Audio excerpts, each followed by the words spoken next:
Assalamualaikum warahmatullahi wabarakatuh. Salam dan bahagia Bapak Ibu Guru yang hebat. Di video kali ini saya Ibu Nuratri Madia Asmara Jati Eskom, CGP Angkatan 8 dari SMK Negeri 1 Seragi Kabupaten Pekalongan akan memaparkan koneksi antar materi modul 2.1 tentang pembelajaran berdiferensiasi. Semua pengetahuan terhubung ke semua pengetahuan lainnya. Yang menyenangkan adalah membuat koneksinya. Pembelajaran berdiferensiasi. Di sini ada pertanyaan pemantiknya untuk koneksi antar materi kali ini, yaitu apa yang dimaksud dengan pembelajaran berdiferensiasi, lalu bagaimana hal ini dapat dilakukan di kelas.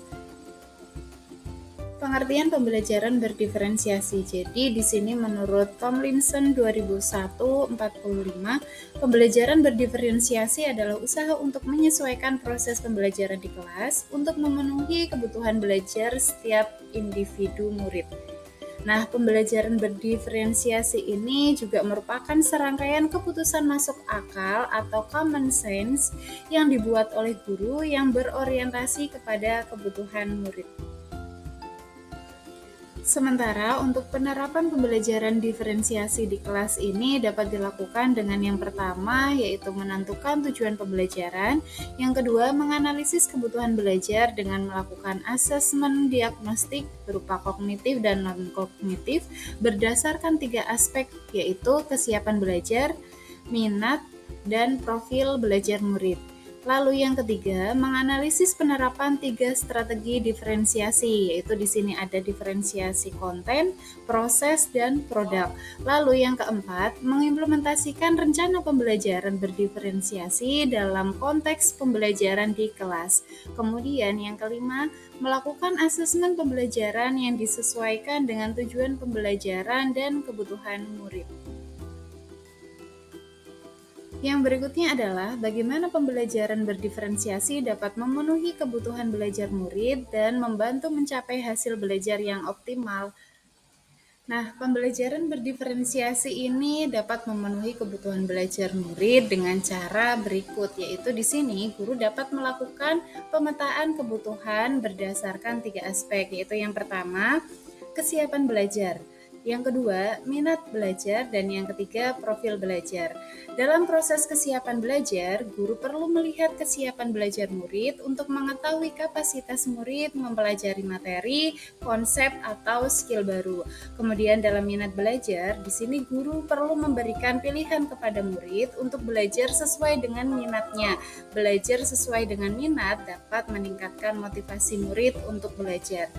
Lalu yang ketiga, dengan profil belajar. Di sini dalam proses profil belajar ini guru memberikan kesempatan kepada murid untuk belajar secara alami dan efisien bergantung dari gaya belajarnya, kecerdasan majemuknya maupun pengaruh budaya dan lingkungannya. Kemudian yang berikutnya, pembelajaran berdiferensiasi ini dapat memenuhi kebutuhan belajar murid dengan cara berikut, yaitu guru dapat menerapkan 3 strategi diferensiasi secara tepat, yaitu yang pertama diferensiasi konten, yang kedua diferensiasi proses, dan yang ketiga diferensiasi produk. Dalam diferensiasi konten, guru perlu menyesuaikan materi atau konten pembelajaran dengan kebutuhan belajar murid yang beragam, mempertimbangkan dari pemetaan kebutuhan, kesiapan, minat, dan profil belajar murid. Lalu dalam diferensiasi proses, di sini guru perlu memvariasikan proses belajar agar beragam, sesuai dengan kebutuhan belajar murid. Proses ini mengacu pada bagaimana murid memahami atau memaknai apa yang dipelajari.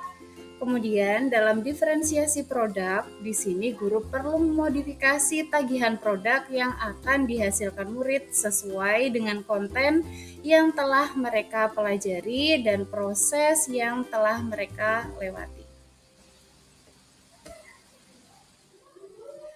Lalu yang berikutnya, bagaimana koneksi antar materi pembelajaran berdiferensiasi dengan modul lain yang pernah dipelajari di pendidikan guru penggerak ini. Jadi di sini koneksi antar materi dalam hal ini untuk mewujudkan pembelajaran yang berpihak pada murid, tentunya di sini kita mempelajari filosofi Ki Hajar Dewantara, lalu memahami nilai dan peran guru penggerak, visi guru penggerak, bagaimana mewujudkan budaya positif dan melaksanakan pembelajaran berdiferensiasi. Jadi keterkaitan antar materi dari modul 1.1 Filosofis Pendidikan Ki Hajar Dewantara dengan modul 2.1 tentang pembelajaran berdiferensiasi di sini memiliki keterkaitan.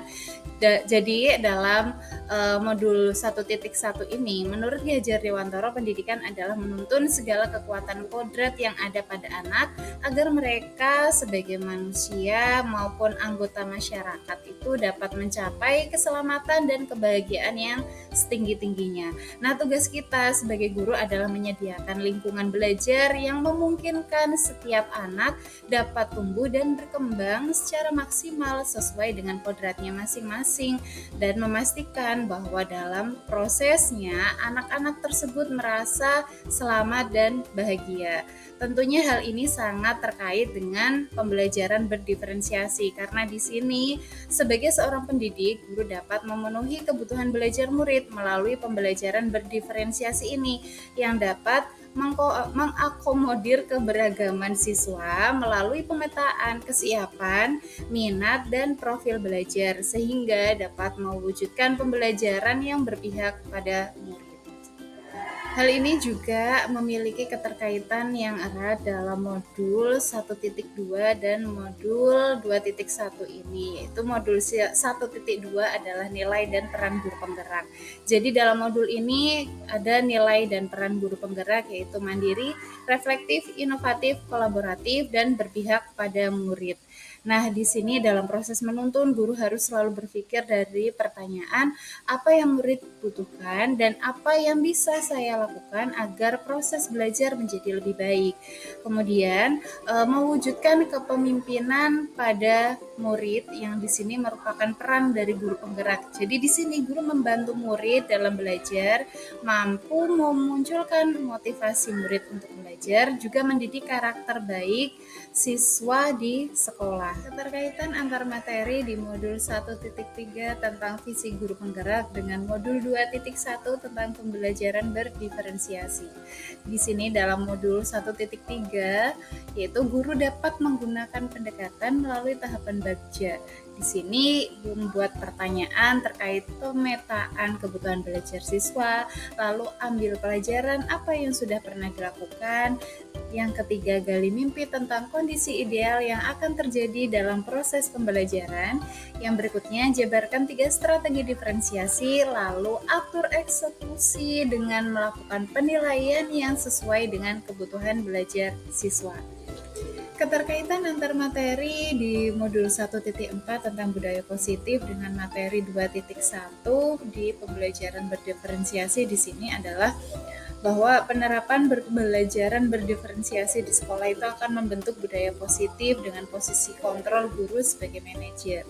Guru membantu membuat siswa merasa dihargai dan memiliki keterkaitan antara dirinya dengan guru dan teman di kelasnya, sehingga siswa merasa dirinya menjadi bagian dari kelasnya. Jadi kesimpulannya di sini adalah pembelajaran berdiferensiasi sangat erat kaitannya dengan proses pembelajaran yang berpihak pada murid sesuai dengan filosofi Ki Hajar Dewantara. Nilai-nilai yang melekat pada guru yang mandiri, reflektif, inovatif, kolaboratif, dan berpihak pada murid merupakan komponen-komponen utama dalam mewujudkan pembelajaran berdiferensiasi. Lalu murid sebagai subjek pembelajar yang beragam harus terlayani dengan baik melalui visi misi yang baik pula. Dan kemudian pembelajaran berdiferensiasi ini merupakan bagian dari budaya positif. Demikian tadi pemaparan koneksi antar materi modul 2.1 tentang pembelajaran berdiferensiasi. Terima kasih atas perhatiannya dan terima kasih juga sudah menonton. Mohon maaf apabila ada kesalahan. Saya akhiri, wassalamualaikum warahmatullahi wabarakatuh.